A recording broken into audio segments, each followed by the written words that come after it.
You're listening to the Tao of Indifference, sex, dating, and relationship advice for an indifferent world. For more advice and tips, check out taoofindifference.com or follow us on Twitter at indifferent_D. Hello listeners, and welcome to episode 17 of the Tao of Indifference. Today is all about rejection, which sucks, but that's okay because we're going to walk you through it. First, we're going to answer a question from Reddit and then get on to the topic. I am joined by my co-host Delaney. Delaney, how is it going? It's going well. And thank you for being here. And since this episode is going on, I believe it's going to go up next week, so that'll be after Christmas. Merry Christmas, Happy Hanukkah, Happy Kwanzaa, Happy Secular Solstice Holiday, etc. Merry Christmas to you. You as well. We don't really, we celebrate it the way that all Americans do, where it has no relationship to Christ. Alright, so, let's talk about rejection. I'm going to read this question, which is a quick one. Last week we got way too many questions, and they were all super depressing. So we're going to get an easy one. Alright, the title of the question, and of course this question is from Reddit. I'm going to read the user's name. I feel like I left that out. They asked some really good questions. And I'm reading his username because it's awesome. And the question is, what's the best way to respond to a girl's rejection? By user that forever alone dude. So I guess we know where his head's at. Alright, here's the question. I've never asked a girl out in my life so far, mostly because either they're taken or I can't find one that I'm interested in. So I was wondering how do you respond to a girl's rejection without making things awkward? I'm going to start because I feel like you have been in more long-term relationships than me for a larger significant period of time, whereas I've dated a lot more than you. Yeah, so I feel like I've been rejected a lot more than you. So how do I respond to a rejection and not make it awkward? Assuming that this is somebody that I know, like a friend of a friend who I'm going to see again, the best way to accept a rejection is to say, that's cool, no worries, I was interested, it's okay if you're not interested, no big deal. And I've done that in the past, and, all you have to do is accept it gracefully and sort of say, alright, cool, the way that if someone says, you're here for this job interview, you're not a good fit, you don't yell or freak out, you just say, alright, hey, I tried. That's sort of my way. Have you ever been rejected? Yes, I have. Have you ever been rejected by somebody who you would interact with again? Yes. And how did you handle those rejections? Or rejection? I'm assuming it's like one. The way I handled the rejection, I think it was a friend, and I told my friend that I'm interested in her besides friendship. Right. And she says, well, I don't feel that same way. And I think I pretty much said, like, okay, no problem. I don't want this to be weird. Like, I just get that. I say it so they don't feel it right afterwards. Like, okay, now I feel weird because I just rejected you. So like, oh no, it's cool. We're still gonna be friends. Don't worry about it. I'm not gonna go crazy over you or anything. Makes sense. Now, have you ever rejected someone that you would have to see again, like a friend who was interested in you and you weren't interested in them? Not a friend, but someone I definitely would see again. So what happened there? I mean, they...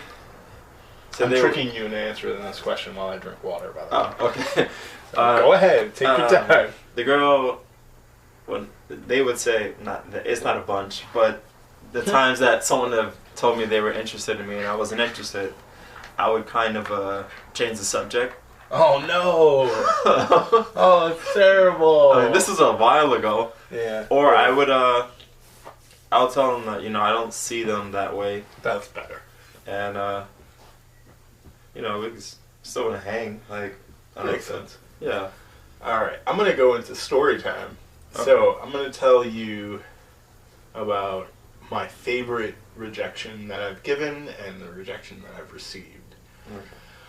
My favorite rejection that I've ever received was, it's not a very long one. This story's pretty short. Went on a date with a girl. It was like a first date. It wasn't somebody I would ever see again. And I sent her a text saying, had a great time, can't wait to see you. And she replied back, like, yeah, I don't think we're ever going to see each other again. Oh. And it wasn't even a bad date. I wasn't rude or anything. She just was so, like, no. Mm-hmm. And I loved it because it just made me laugh so hard. So, the best rejection I've ever given, and the response to it was, I went on a date with a girl, and she was kind of weird in that, let me not say weird, she was quirky. She was one of those people who would always give you the exact opposite sort of response that you would expect, where you'd say, oh, okay, alright, that's a different way to think of it. Mm-hmm. And we go on a date, and I was like, she's like, let's meet here. And it was like, do you know there's like a shopping center / tiny mall in like 53rd and Lexington in New York? Anyway, it's inside a big building, but you can go underground and go inside, and there's like a Starbucks in there. It's like a tiny mall, essentially. There's like maybe 8 stores. Oh, is that downstairs from Barnes & Noble? Yes, exactly. Okay, I know what you're talking about, because I was like... So she asked me to meet there, and our entire date consisted of like us hanging out at the Barnes & Noble. And that date sounds cool when you're like 18 or like 19 or 20 or 21, where you're like broke. Yeah. But I was like, you know, I had a job. I was like, let's go get a drink. And she's like, no, I don't get drinks on first dates. And I was immediately like, this is a bad date already. And so, like, the date was boring. I, like, cut out early. I was like, oh, listen, I gotta go because I can't sit in Barnes & Noble's drinking Starbucks for 4 hours. I can't do that. Like, my brain just does not allow me to sit somewhere like Starbucks and enjoy myself for 4 hours. I want to be out of there as soon as possible. So the date, I think, goes pretty poorly. I'm like, this, you know, was boring. She didn't seem that interested in me. I was not. I've lost all interest after somebody takes me. I will lose all interest in you if you take me to Starbucks or Barnes & Noble's on a date, and that's the entire date. Mm-hmm. So she texted me later. And mind you, during the date, I like mentioned, like I talked about my family, and like this is before you had a kid, and I was like, oh, you know, I've got a niece, I got a nephew, and you know, I'm close with my mom, I'm close with my sister. And so she texted me, and she's like, I really want to see you again. I had such a great time, and I was confused. So I said, I don't really see us going anywhere. You were really nice, though. I'd love to hang out again. And I thought I handled it well. You know, I tried to be nice. Yeah, tried to be polite, and so she responds by saying that the only women that will be able to deal with me are my mother, my sister, and my niece. Oh, wow. I know! It was literally a first date. It was the first time we had ever met, and it was just like, oh, I didn't even say you're a bad person. Yeah, so that's my favorite rejection story. Of all the rejections I've ever given, that was the one that was handled the least. Like, it was so disproportionately, like, a huge, like, ah. Anyway, so, let's talk about rejection. Okay. So, I wrote a piece this week, and this podcast goes up a week after I usually write these pieces, and it was about rejection. It's about how to reject and how to receive rejection. So I'm just going to dive right in because I wrote a really good article, produced this myself. So first we're going to go over how to reject someone. Number 1, you have to be honest. Mm-hmm. I think that's pretty simple. Everyone gets it. You need to be honest about why you're rejecting someone. And don't rely on cliches, on like it's not you, it's me, and all those sort of things. You just need to be honest, and sometimes that can be very hard for a lot of people because they tend to be passive-aggressive and sort of talk around the issue, but you should really say, I'm rejecting you, and you don't have to say it that way like you're a doctor, but I'm not interested because I don't find you attractive, or I don't see you that way, or, you know, I'm not looking to date you, or anyone, or, you know, whatever it is. Don't lie. Yeah. Have you ever lied when you were rejecting someone? Yes. 100%. Yeah, I totally lied. Oh my god, I lied so many times. Just because I know that these are good things to do doesn't mean that I always did them. There was the story that I'm telling was like, it was a certain point in my life where I think it was like 24 or 5. So it was a few years back. And I was like, you know, I really need to be more honest with people. And that was like the first time I told the truth when I was rejecting someone. I was like, maybe I shouldn't be so honest, but you know. All right, be direct. You should speak in a way that makes the why of the rejection clear. And people tend to do that. You're a great person, and maybe if things were different, it's not. It's never true. Yeah. It's like you might be a great person. That part might be true, but if the circumstances were different, you would be a different person. And you know, like just be direct. Have you ever been indirect in your rejection? Definitely. 100% of the time. Oh god, I've definitely like. You know what I tended to do, and I think everyone does this, is you sort of make them draw their own conclusion about the why they're being rejected, and they'll be like, is it because, and you're like, yep, I guess now that you've said it, you've unlocked the mystery. Don't lead them on. I mean, I don't need to explain what I mean by that.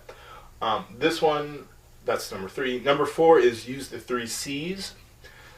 It's an article I wrote. I linked to it in the post.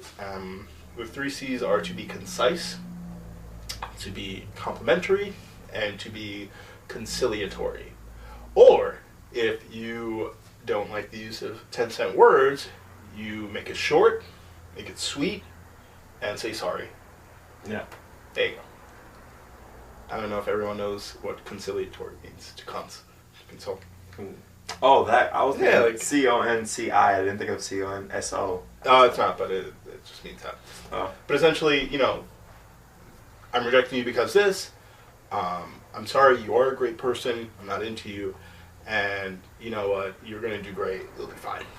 That's it. Yeah. See, I feel like it's not more of rejection for me. It was more of breakups. I was very vague about breaking up with someone. I'm just like, oh yeah, so I don't really see this. Did you do like a high pitched voice? Yeah. I mean, don't you see the way? Like, I was trying to get them to agree with the reason why I'm breaking up with them. So but you know. We've been fighting a lot more. Haven't you noticed? Like, nope. And number 5 is the last one of how to reject is don't circle back. Yeah. Stop reading. I reading my notes. Oh, you can't? No. You need glasses. So this is the thing that everyone does is you sort of come back around and like maybe you try to get laid again, or maybe you try to reignite things, or you circle back and check up on them and see how they're doing and tell them how great they are. And while this might be a friend of yours, someone you spent a lot of time with, if you're really rejecting this person and this is it, you're done, leave it alone. Like, you can't go back and, like, comfort them. You can't be the person. Like, they might need comfort, but they can't get it from you. You might want to hook up with them again because, oh yeah, they're also really hot despite the fact that you're not that into them, but you gotta leave it alone. So, that is how you reject someone. So, on the flip side is how to take a rejection. To take it gracefully. So, number 1 is how to recognize. It's not how to, but you need to recognize if you're being rejected. And I've written about that, and let me just open that up. So, I mentioned that there's 3 ways that people reject people on sort of like passive-aggressive rejection. And they are when you politely brush someone off. Somebody's texting you, and you're like, I'm busy. Yeah, I'm really busy. I'm busy, like, the rest of my life. You know? One of those, like, well, I can't make it. And you keep doing that, and eventually you hope that they'll just stop contacting you. The slow fade, where, like, first you're texting like crazy, and then you're kind of done. So then you text a little less, and you gradually just stop responding. And the best one is the great escape, when you just, like, don't respond at all. But then you don't, but, like, people do that instead of just saying, I'm not interested. Yeah. So that's where most people, like, if anyone ever asks you, like, are they still into me? It's one of those 3 things. It's either they're, like, slowly, like, diminishing how often they text or reach out, they're, like, busy all of a sudden, or they just, like, aren't responding for 3 weeks. Remember last week's question where, like, I haven't heard from them in 3 weeks. That's why. Because they're done.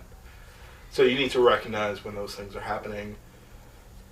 And if they are happening, just let it go. Just don't reach out. Don't send that, like, spiteful, like, hate text of, like, oh, it would have been nice if you had just broken up. Just don't do it. Don't give them that. Yeah. you need to be objective. And what I mean by that is you should look at the rejection outside. You should take yourself outside of it. Mm-hmm. So you are being rejected, obviously, and everyone's going to take that a little bit personally, even if you're not that into someone. Like, oh, this is rejection, this says something about me. But really, it's them. They're just not into you, but they're just not into a person. Mm-hmm. And you just happen to be that person. And they have a reason, and you might not agree with it, but it's their reason. And it's an opinion, and dating isn't about the fact of how good you are. So, just be objective and say, okay, well, I'm being rejected. And by that same token, 3, don't take it personally. So you're being rejected. It's not an attack upon you. Yeah. It's not saying that you are a bad person. You just might not be the right person for them. So, have you ever taken a rejection personally? Definitely. Oh, man.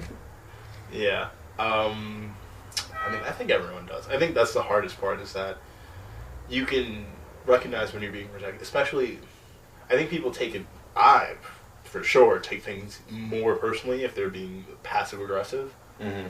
Because I'm a very frank person and I like to say what I mean. And now, anyway, I try to be as open and honest as possible. So when people are, like, being passive-aggressive and rejecting me, I do take it personally. But less about the rejection and more about, like, why aren't you just being honest? Yeah. But you should also not take that personally as well, I think. All right, number 4. I'm going to get you out here in no time. Okay. You should accept the rejection. Yeah. When you're rejected, you shouldn't debate it or try to convince them to change their mind or, like, try to logic them back into liking you. Like, you like this, I like this, it's perfect. Just don't do that. And finally, don't circle back. On the other end, if somebody's rejected you, don't go back to them saying, I'm having a really rough time, all this. They might have been your friend, but things have changed, and you need to acknowledge that and not try to go back to it, because you won't heal. You gotta let yourself have some time away from the people who rejected you. And I'm assuming that with this is somebody who you've known for a while, but even if it's somebody you just met and they aren't into you, don't ask them, don't tell them that you are still interested. That's a thing that people do a lot, where they really like someone they just met, they think they'd hit it off. They're not interested, but they'll do well, if you change your mind, no. Don't put yourself through that. Like, whoever you are, if you're listening, you are much better than being the second option, or, like, the final, like, nobody's left, option Z, you know? Yeah. And that's it. That is all I have. And remember, these are some tips these are just general tips. People don't owe you their attraction. Nobody owes you anything. They might owe you simple respect and to not harm you, but no one owes you their attraction. And on the flip side, you don't owe anyone your attraction, no matter how nice they are, how long you've known them, how hot they are. You don't have to want to be the person who's dating them. Do you, having not heard any of these tips, do you have any tips on how to reject or how to accept a rejection? I would say since I feel like I've been rejected more than I've rejected. I would say, actually no, opposite way around. Since I've rejected more than I've been rejected, I would say you have to be honest with yourself first. Like, before you tell someone that you're not interested, you have to figure out what's the real reason, and maybe the way you want to say it to that person. Because you may not want to say, I don't think you're attractive anymore, because that might hurt. You don't want to hurt the person's feelings, but at the same time, you don't want to completely lie to yourself, and then they're going to keep calling you and asking you, like, hey, I need to know, I need closure. Like, some people, I've done that to people when they kept asking me, like, what was the reason, Delaney? Like, why did you do that? I'm just like, oh, it didn't work out. Like, yeah. So, like, I think you have to come to terms with, like, sometimes people lose their appeal. You might find someone really attractive when you first meet them, and then they start biting their toenails in front of you or something. Oh, God. Yeah, Has that happened to you? No, but, I mean, I definitely have seen... Has it? I mean, not that, but people have done things in front of me once I was with them, and I was like, I'm not interested anymore because of that. Oh, God. But I didn't want to say that. What we've learned is that if you were dating Delaney, do not bite your toenails in front of him. Oh, it's gross. Oh god. Wait, do you mean biting off the toenail from the foot? Like yoga style? Yeah. Oh god, that would be so gross. Alright, I would be grossed out too. I like the idea of being honest with yourself about why you're not attracted or not interested in it. Because, oh god, I think that for me, when I was younger, I would definitely I would lose interest but not know why. Mm-hmm. So then I would, sometimes it was really petty and sometimes it wasn't. But a lot of times I wasn't even honest with myself about why I lost interest. It was just kind of like, oh, I don't know, man. It just, And then you sound confused telling them why. You're just like, I think it's because, like... you eat your toenails. Yeah. That's it. And I also like the idea of, I mentioned be honest, but you also have to be honest to a certain point. Because sometimes you just aren't attracted to someone anymore, just physically. But you can't say that, Yeah. Like... Sometimes you have to word it in a way that isn't a lie, but also isn't 100% the truth. Such as, I've lost. I'm just not into this anymore. I don't know how you would word it. That's a tough one. But yeah, you have to be honest to a point. You can't just tell people you're ugly now. I hate you. Like you can't do it. But on the other hand, you can't say, well, things are different, and I'm being vague, so, decide for yourself. That's a good point. So, I think this is going to be the last episode of the year, maybe? Because it's we're recording it on the 20th. It'll probably go up the 27th. So this will be the last episode of the year. Cool. Yes, I'm rejecting 2014. We're done. I don't ever want to see you again. 2014. I'm excited, man. I'm excited for season 2, I think. How many episodes are in the season? I don't know. I make it up as I go. Oh, okay. Yeah, I think this is episode 17. This is the first season, quote unquote. Yeah, no, I'm excited. All right. I think that's it. And as always, you can follow the Tao of Indifference on iTunes. You can subscribe on iTunes. You can subscribe on Stitcher. You can subscribe on YouTube. You can follow us at indifferent_D on the Twitter. And you should like and follow us on Facebook at Tao of Indifference. And you can always read all my posts on taoofindifference.com. I'm, of course, Indifferent D, just Demetrius, and with my co-host Delaney. And that's it. And good luck out there. Bye. Happy New Year. Happy New Year.